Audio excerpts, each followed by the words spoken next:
Hey everybody, BrickLover18 here today, and welcome to part number 2 of the Lego House Tour. In the last video, you got to see the Lego store, the Lego entranceway, the Lego dinosaurs, as well as the huge adventure area where the 3 different giant Lego displays were showcased. In this video, I'm going to take you around and show you some of the different experience zones in the Lego house, kind of explain what we did at each one, as well as, just show how awesome the Lego house really is.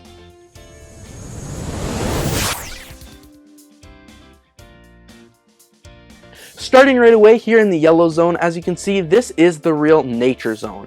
They had an area with all these huge Lego plants all displayed. I thought they were really cool. They replicated Lego plants perfectly.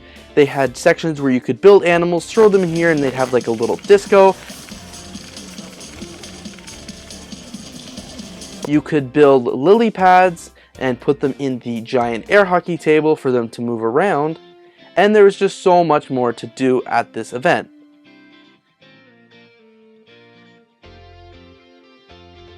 They also had this really cool area where kids could build race cars and things like that and then race them down the thing while the caterpillars weaved beside them trying to knock their cars out of place. Outside on the terrace, they had this really cool thing with the Lego trees. It was one of the adventure parks. And moving on over from that zone, you actually move into the flower building zone. And this was another cool build. My dad and I each spent some time building some flowers. There were some really awesome designs throughout. And right here, you're looking at some of the designs we made to take pictures of with the Lego House app.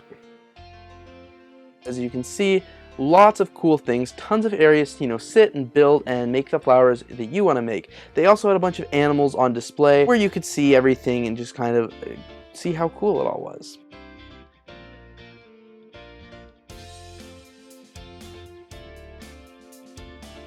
I also thought it was really cool. In this flower zone, they had a bunch of different butterflies hanging from the ceiling, and it just really engulfed you in the nature theme that they were trying to project.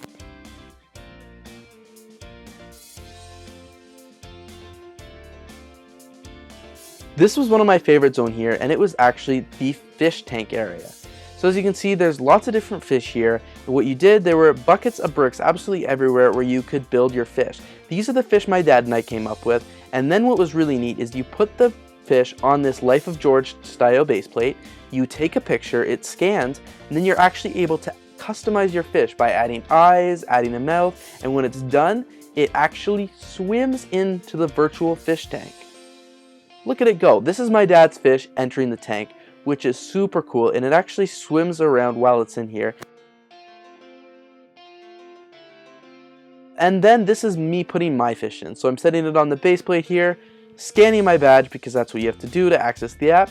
I've customized my fish, and now it's ready to enter the virtual swim tank.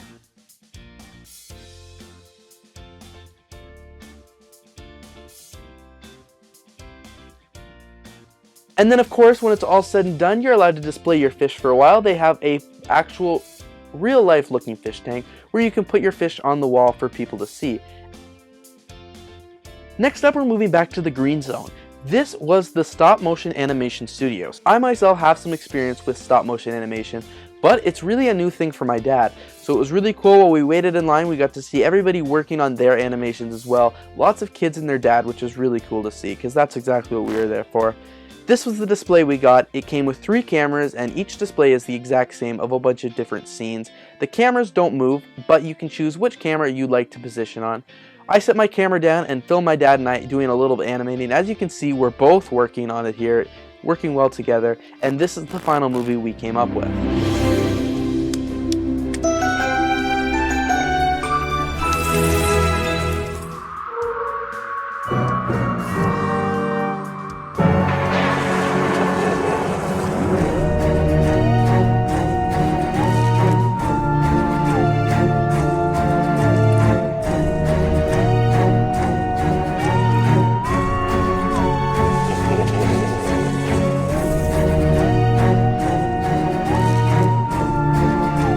I'm not even kidding, this part took us like 15 minutes at least. Bare minimum, probably 20.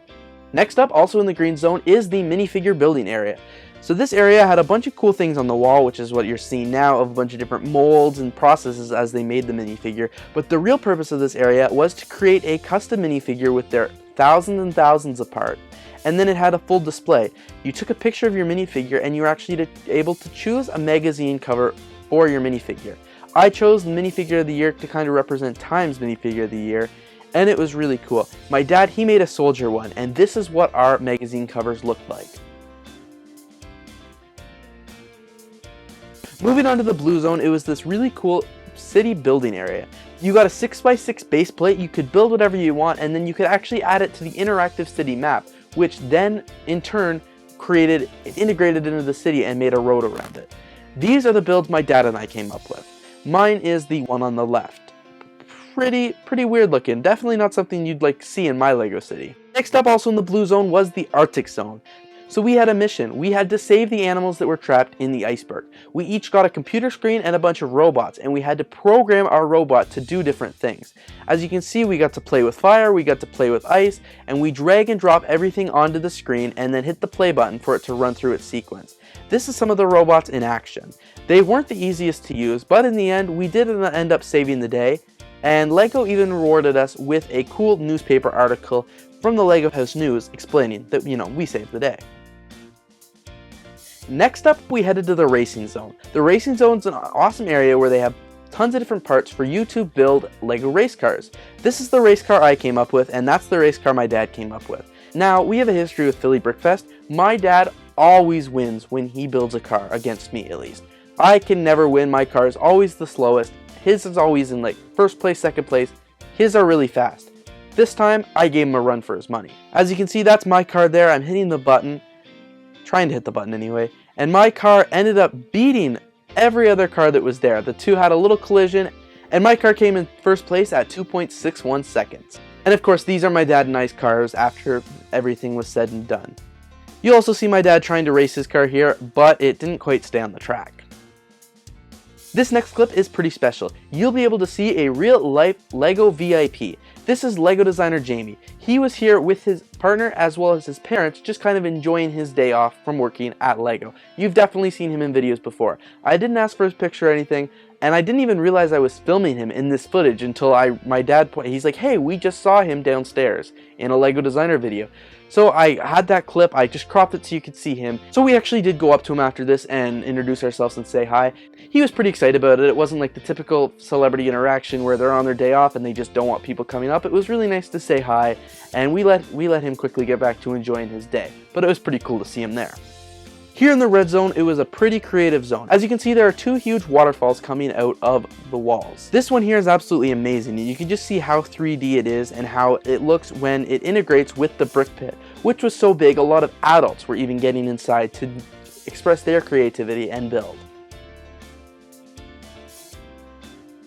They also had a full section with Lego furniture and a Lego coffee table. My dad and I took a quick drink break and enjoyed our time sitting in these surprisingly comfy Lego chairs. Next up, we visited the Mosaic Zone. The Mosaic Zone was an area where you could build any mosaic you wanted to with the thousands of different 1x1 bricks they had in stock. As you can see, I was working on a YouTube play button because, well, I am a YouTuber. The people across from us built this awesome Canadian flag logo, so of course I had to get a picture and showcase all the other mosaics. I ended up expanding my YouTube play button into a full Brick Lover 18 logo, and as you can see here, I'm taking my picture with it. I put my mosaic way up top on the very top shelf here. I hope nobody notices. And of course, if kids or parents were getting tired of the Lego house, they had this really cool library to see right across from the Tree of Creativity. This next footage is super shaky, and I apologize for that, but we were actually going down the stairs and I pulled out my camera to show you how cool the stairs are going down. As you can see, it looks like Lego bricks throughout the entire staircase until we enter this really dark area known as the Lego Museum. So I didn't get a ton of footage in here just because it's dark, but the first thing you'll notice are the different Lego molds that are in the floor. They're integrated with some dark gray bricks and it was really cool to see. Another thing I was really impressed by was the Lego logo that was made out of actual Lego pieces. After you see the Lego logo here when you walk in, you walk around the museum and they have a bunch of different sets on display. They have history of the Lego, they've got original like Lego ducks, and it's just really cool. And then in the center of all this, they have this room, which is this huge room showcasing hundreds of different Lego sets throughout the years. If they didn't have it on display on the wall around, they definitely had it on display in their computer terminals. In the center of the room, they had these huge tables full of TV screens that showcased hundreds of different Lego sets. You could actually scan your bracelet and choose the Lego sets that you had in your collection, kind of like Brickset. My dad really liked it because he was able to go way back and see the different sets that he had when he was a kid. I personally didn't spend too much time on that because I wasn't going to be able to fit my Lego sets into the database in time, so I just wanted to explore the museum while I had the chance. Something cool they also had down in the museum was a movie theater. As I mentioned a little earlier in this video, my dad and I stopped and we watched some of the movies. They had designer videos, they had old commercials, they had history of the Lego group, and it was all really cool to see in this comfy room full of actual chairs as well as a bunch of beanbags. There was also a ton of other things to do in the Lego house, but so far that's really the main points that I wanted to show you. Because now we're back in the lobby ready to conclude the visit. So once you walk down the Tree of Creativity, you're in this area, and as you can see, you'll find the injection molding machine. So one thing everybody gets when they leave the Lego house is 6 Lego bricks. On this wall here, as you can see, there are a bunch of combinations of Lego bricks from a bunch of different VIPs that have attended the Lego house. As I mentioned, each person gets 6 Lego bricks because that means there is more than 915 million different combinations that these 6 bricks can make. And it's really neat because these combinations won't repeat for another 3,000 and some years. So that means when you go to the Lego house, you are the only person who is ever going to get that combination, in your lifetime at least. Looking at the injection molding machine was super cool, and I actually took my camera and followed along the entire process of creating the molds. So this is the bricks going down, they've just been molded and they are going down the conveyor belt to get bagged. This is them dropping 6 bricks into the Lego house bag, and then it's actually sealing them up, moving it down, sealing it up, and eventually they cut it off and it comes out the spout here. When it goes down the conveyor belt, it zooms in and it just drops into this huge vat of 6 bricks. Now to get your unique combination, you scan your wristband, it gets your name, and it starts generating a combination. As I said, there are millions to choose from, but it only takes a quick second. After the machine does its thinking, it generates the combination for you, and it gives you this really cool card with your name on it as well as your combination. It prints it out and it's just like a hotel room key. And then at the top here, they just have Brad was just giving combo number 512 million blah blah blah blah blah blah for everybody to see. As I mentioned, I specifically watched them make these bricks. I waited in front of the machine for a couple minutes. I watched the plastic go into the machine, get molded, go up the conveyor belt, all the way around, and I actually waited for one of the bags that I watched get cut and filled and cut, drop down, and I waited for it to come up so I could grab it when it first came out. I know I'm a little weird for doing this, but it's just something extra special I wanted to add to my Lego house visit.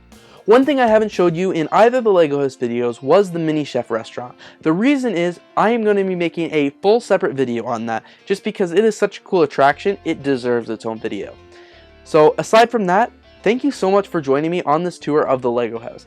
The Lego house is an exceptional place to go visit. It is absolutely amazing, from the different experience zones to all the different things they have built to the things you can do, and of course to the 6 Lego bricks at the very end. There's so much for the whole family to enjoy, and I highly recommend you go to the Lego house if you have the chance. If you haven't seen part 1 of my Lego house tour, you definitely have to go check that out, and of course you'll have to subscribe because you don't want to miss out on the Lego Mini Chef restaurant review. Incredible food and incredible experience that just added to the awesome Lego house. Thanks everybody so much for watching. I really hope you enjoyed. Stay tuned for the next video, and don't forget to check out all the other videos I've uploaded in the past.